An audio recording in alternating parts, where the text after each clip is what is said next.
کہ جب دعائیں کریں تو اس کا آغاز حمد سے ہونا چاہیے، اور حمد وہ جو آپ کے دامن کو بالکل خالی کر دے، جو کچھ ہے وہ خدا کے حضور پیش کر دیں۔ لیکن دنیا کے کاروبار میں ہمیں بالعموم اس کے برعکس دکھائی دیتا ہے۔ حقیقت یہ ہے کہ بعض دفعہ بعض انسان غفلت میں، بلکہ میں سمجھتا ہوں بہت بڑی تعداد ہے، جو خدا کی تعریف بھی کر رہے ہوتے ہیں تو ایسے برتن میں ڈالتے ہیں وہ چھل نہیں ہے، نیچے ان کا اپنا برتن ہوتا ہے۔ خدا کی تعریف چھلنی میں سے نکل کر ان کے برتن کو بھرتی رہتی ہے، اور خدا کا جو چھلنی ہے وہ خالی رہتی ہے۔ اس کے برعکس بعض خدا کے مومن ایسے بندے ہیں جن کی تعریف کی جائے تو یوں لگتا ہے کہ وہ چھلنی میں پر تعریف گری ہے، اور اس کے نیچے خدا کی حمد کا برتن پڑا ہے۔ جو تعریف ان کی ہو، خواہ ان کا اپنا نفس کسی وقت کرے یا غیر ان کی تعریف کرے، وہ ان کے دل کی چھلنی سے نکل کر خدا کے دائمی برتن کی طرف منتقل ہوتی رہتی ہے۔ یہ وہ تعریف کا تعلق ہے جسے سمجھنا چاہیے۔ اگر ایک انسان صحیح معنوں میں خدا تعالیٰ کا عرفان حاصل کر چکا ہو، عرفان تو کوئی انسان صحیح معنوں میں مکمل طور پر کر ہی نہیں سکتا، میری مراد یہ ہے کہ عرفان کے حصول کا نقطہ سمجھ جائے تو وہ ہمیشہ محسوس کرے گا کہ جب وہ کسی کی تعریف کرے یا جب کوئی اس کی تعریف کرے تو وہ آخری مقام نہیں ہے، بلکہ اس سے پرے ایک مقام ہے، اور جو بھی تعریف کا مستحق نظر آتا ہے اس کے پیچھے ایک سمندر ہے جس کا وہ ایک معمولی حصہ ہے۔ ویسا ہی ہے جیسے کہ غالب نے اپنے ایک مصرے میں کہا، ایک شعر میں، کہ قطرہ میں دجلہ دکھائی نہ دے اور جزو میں کل، کھیل بچوں کا ہوا دیدہ بینا نہ ہوا۔ کہ اگر تمہیں قطرے میں سمندر دکھائی نہیں دیتا، یعنی کسی قابل تعریف بات میں تمہیں خدا تعالیٰ کی قابل حمد ذات دکھائی نہیں دے رہی، اور یہ پتہ نہیں لگتا کہ یہ قطرہ خدا کے سمندر کا ایک حصہ ہے، تو یہ پھر دیدہ بینا نہیں ہے، یہ تو ایک بچوں کا کھیل ہے۔ میں امید کرتا ہوں کہ غالب نے انہی معنوں میں یہ شعر کہا ہوگا، لیکن مجھے تو صرف انہی معنوں میں یہ شعر اچھا لگتا ہے، اور ہے بھی انہی معنوں میں تعریف کے لائق، کیونکہ یہ شعر خدا کی تعریف سے منسلک ہو جاتا ہے۔ بس یہ وہ معنی ہے جس کو ملحوظ رکھتے ہوئے حمد کرنی چاہیے، اور خوبصورت چیزوں پر نگاہ کرنی چاہیے، اور خوبصورت چیزوں سے محبت کرنی چاہیے، یعنی وہ محبت ان تک ٹھہر نہ جائے بلکہ ان کے وجود سے پار نکل جائے۔ جیسا کہ حضرت مسیح موعود علیہ السلام کی نظم ہے، کس قدر ظاہر ہے نور اس مبدأ الانوار کا، بن رہا ہے سارا عالم آئینہ ابصار کا۔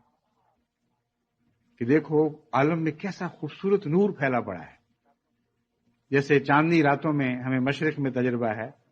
ویسی چاندنی راتیں مغرب میں نہیں دیکھی جاتی، وہ منظر ہی اور ہوتا ہے جو مشرق میں چاند ابھرتا ہے، یا کسی ٹھنڈے دن خوبصورت دھوپ مغرب میں نکلتی ہے، تو اس وقت دن کی روشنی کا لطف جو آتا ہے وہ مشرق میں کم دکھائی دیتا ہے۔ کسی کو خدا نے راتیں خوبصورت دی ہیں، کسی کو دن خوبصورت دے دیے ہیں۔ اگر نظر وہیں ٹھہر جائے اور ایک روزمرہ کی انگریز کی طرح آپ یہ کہیں واٹ اے بیوٹیفل مارننگ، اور وہیں بات کھڑی ہو جائے تو یہ غفلت ہے۔ لیکن اگر آپ اس دن سے پیچھے چلے جائیں اور حضرت مسیح موعود علیہ السلام کی آنکھ سے اس نور کا لطف اٹھا رہے ہوں تو بے اختیار دل سے یہی کلام جاری ہوگا، کس قدر ظاہر ہے نور اس مبدأ الانوار کا، تمام نوروں کا جو سرچشمہ ہے، اس کے نور کا ایک حصہ، ایک معمولی حصہ اس دن، خوبصورت دن، یہ اس حسین رات کی شکل میں ظاہر ہوا ہے۔ بن رہا ہے سارا عالم آئینہ ابصار کا، تمام جہان، ساری کائنات یوں لگتا ہے ایک شیشہ بن گئی ہے جس میں ہمیں خدا کا حسن دکھائی دینے لگا ہے۔ بس حمد کی نفی اور حمد کا اثبات، یہ دونوں بیک وقت چیزیں موجود رہتی ہیں. غیر اللہ میں حمد ہوتی ہے کیونکہ اسی نے پیدا کی ہے، لیکن اگر اس کی پیدا کی کردہ چیزوں تک حمد ٹھہر جائے تو وہ غفلت کی زندگی جو بعض دفعہ شرک میں تبدیل ہو جاتی ہے. ایسی غفلت کی زندگی ہے جو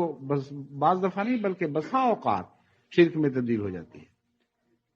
اور اگر خالق کی اس کے حسن کی طرف نگاہ آگے چل پڑے اور انسانی محبتوں کا جلوس آگے قدم بڑھائے اور خدا کی طرف حرکت کرنے لگے تو پھر یہ ایک عارفانہ زندگی ہے.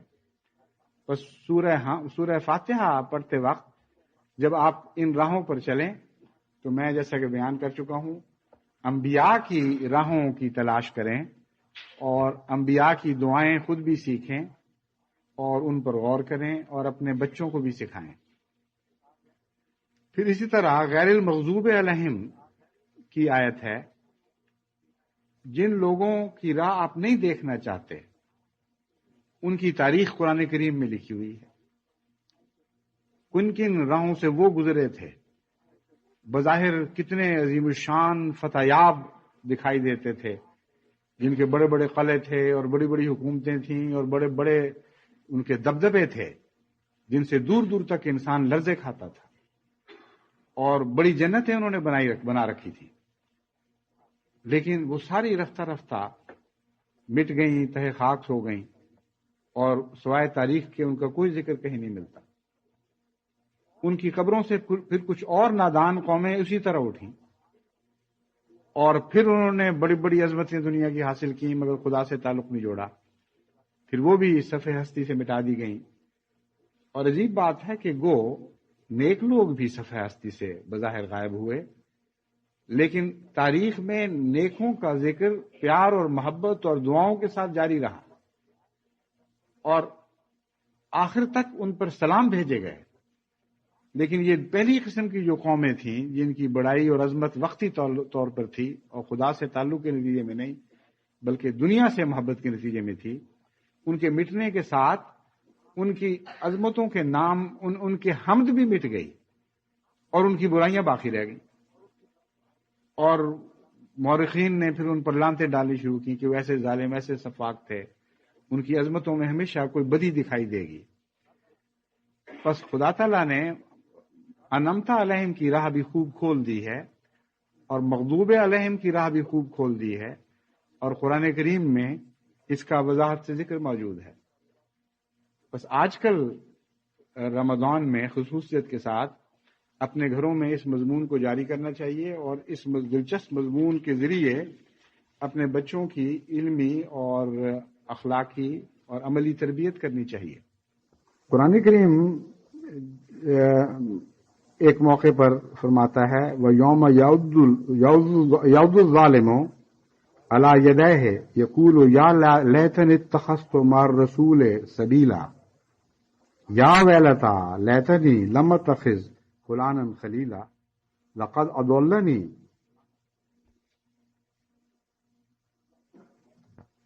اضلنی عن الذکر بعد اذ جاءنی وکان الشیطان للانسان خذولا وقال الرسول یا رب ان قوم اتخذوا هذا القرآن مہجورا. اس کا مطلب یہ ہے کہ ایک ایسا دن آئے گا کہ جب ظالم اپنے انگلیوں کے پورے چبائے گا تکلیف اور بے چینی اور بے قراری اور حسرت کے ساتھ. یقول یا لیتنی اتخذت مع الرسول سبیلا کہ اے کاش میں اپنے رسول کے ساتھ راہ اختیار کرتا، اس راہ پر پڑتا جس راہ پہ رسول چلا تھا. اس لیے یہ جو ذکر میں کر رہا ہوں یہ صرف تاریخی ذکر نہیں ہے بلکہ حضرت صلی اللہ علیہ وآلہ وسلم جس راہ پر چلے ہیں وہ راہ آج ہمارے لیے محفوظ کر دی گئی ہے اور اسی کو ہم صراط مستقیم کہتے ہیں. بس صرف دعاؤں کی حد تک نہیں بلکہ روزمرہ کی عملی زندگی میں آج بھی ہمیں اس رسول کے ساتھ سفر اختیار کرنے کی شدید ضرورت ہے. اگر ہم نے ایسا نہ کیا تو قرآن کریم فرماتا ہے یوم یعض الظالم علی یدیہ وہ اپنے دونوں ہاتھوں کی انگلیاں کاٹے گا اور کہے گا کاش مجھے رسول کی معیت نصیب ہوتی اور میں اس راہ پر چلتا جس راہ پر رسول نے مجھے ڈال دیا تھا۔ پھر فرمایا وہ کہے گا یا ویلتا لیتنی لم اتخذ فلانا خلیلا۔ صرف انعمتا علیہم کا مضمون نہیں ہے بلکہ غیر المغضوب علیہم کا مضمون بھی بیان ہوا ہے۔ وہ کہے گا وائے حسرت، اے کاش میں فلاں شخص کو اپنا دوست نہ بناتا اور اس کے طریقے اختیار نہ کرتا۔ لقد اضلنی عن الذکر بعد اذ جاءنی، اس نے مجھے ذکر ملنے کے بعد پھر مجھے اس ذکر سے گمراہ کر دیا۔ وکان الشیطان للانسان خذولا، اور شیطان کی تو یہ فطرت ہے کہ وہ موقع پر ساتھ چھوڑ دیتا ہے اور گمراہ کرنے کے بعد پھر آپ غائب ہو جاتا ہے اور انسان کو مصیبتوں میں مبتلا چھوڑ کر اس سے دغابازی کر جاتا ہے۔ وقال الرسول یا رب ان قوم اتخذوا هذا القرآن مہجورا، اور رسول خدا کے حضور یہ شکایت عرض کرے گا کہ اے میرے رب، میری قوم نے اس قرآن کو مہجور کی طرح چھوڑ دیا۔ بس ذکر سے مراد قرآن کریم ہے۔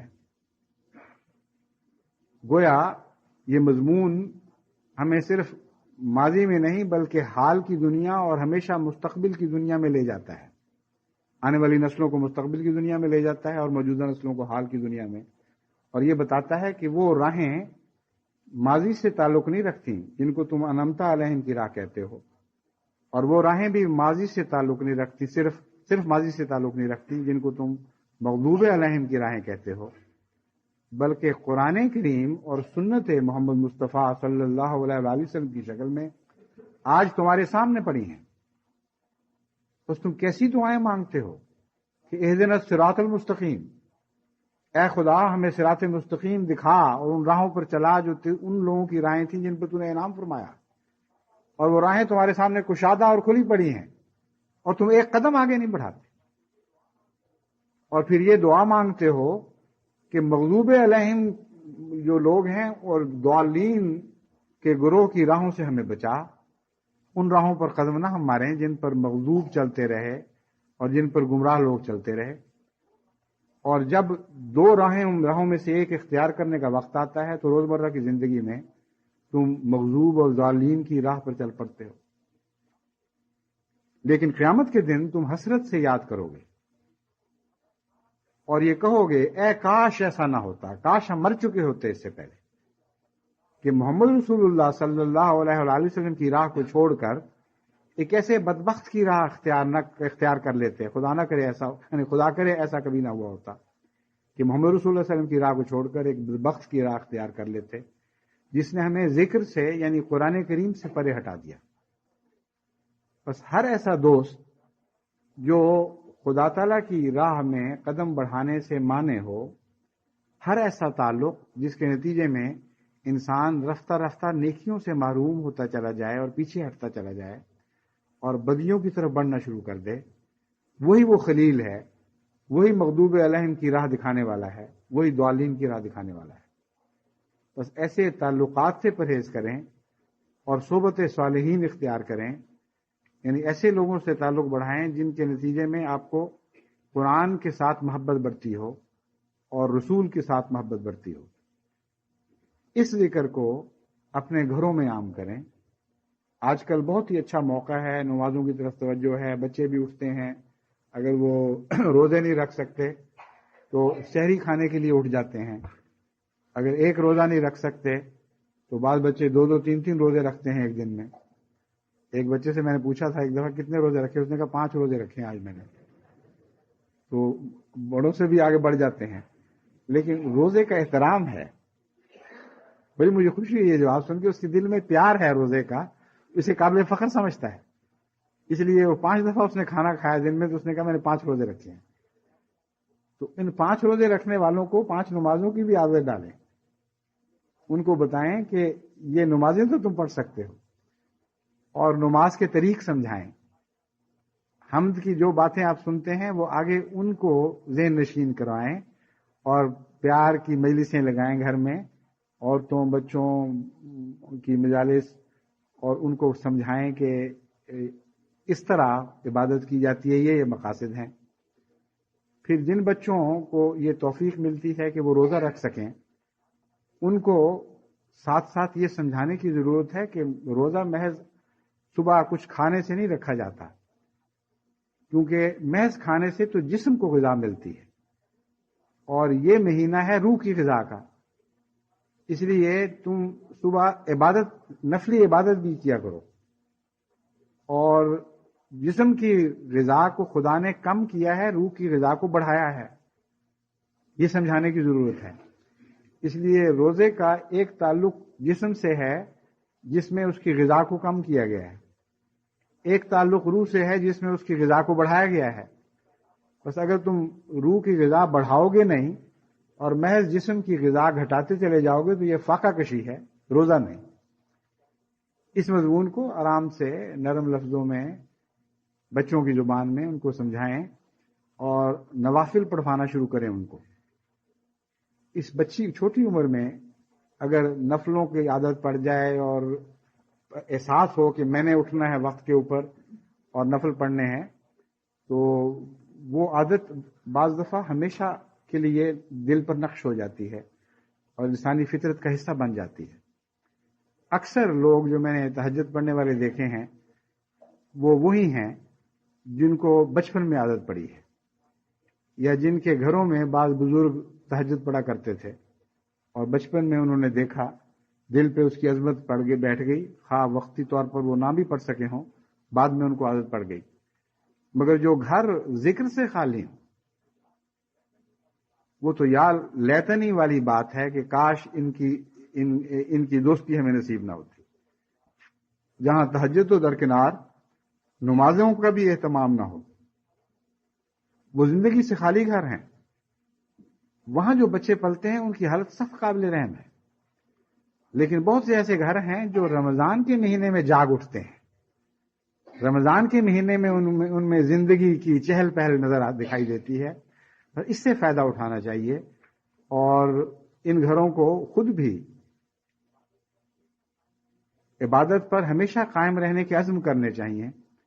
اور رمضان مبارک میں بچوں کو عبادت کی عادت ڈالنی چاہیے۔ بعض دفعہ بچے جو عادت اختیار کرتے ہیں اس پر وہ قائم رہتے ہیں اور بڑے پیچھے ہٹ جاتے ہیں، پھر بچے ان کو یاد کراتے ہیں اور کہتے ہیں بھئی آپ تو کل ہمیں کہہ رہے تھے نماز پڑھا کرو، تہجد پڑھا کرو، آپ تو اب مزے سے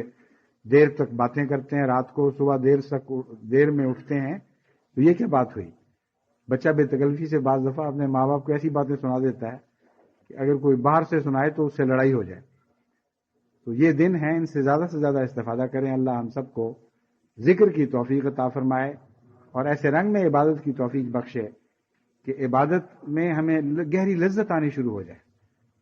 اور سب سے زیادہ لذت ہمیں عبادت کے ذریعے خدا سے تعلق میں پیدا ہو، جیسا کہ حضرت مسیح موعود علیہ السلام لکھتے ہیں کہ ہماری اعلیٰ لذات ہمارے خدا میں، کوئی اور لذت ایسی نہیں جیسے خدا کی محبت میں ملتی ہو۔ اللہ تعالیٰ ہمیں اس کی توفیق عطا فرمائے۔